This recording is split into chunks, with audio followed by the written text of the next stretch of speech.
పాపం బట్టి మనకు వచ్చేటువంటి శిక్షను మరి మనం భరించలేము కాబట్టి దేవాది దేవుడు సృష్టికెత్తినటువంటి ఆ దేవుడు పరలోకం నుండి దిగి వచ్చి మానవులందరినీ కూడా ప్రేమించాడు. అందుకని దేవుడు లోకం ఎంతో ప్రేమించాడు.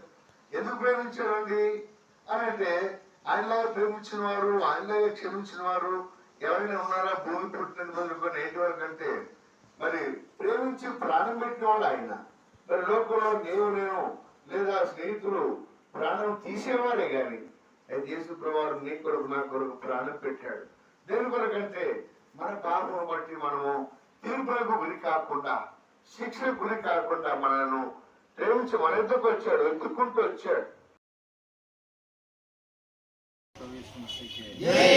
జీవాహారమైన యేసు ప్రభువునికి, జీవపానీయమైన యేసు ప్రభువునికి, వార్తల సహాయపడిన యేసు ప్రభువునికి, పాపుల రక్షకుడైన యేసు ప్రభువునికి, మరణించి తిరిగి లేచిన యేసు ప్రభువునికి, బలియ జిందాకుదామని ప్రభు యేసు మసీహుకి.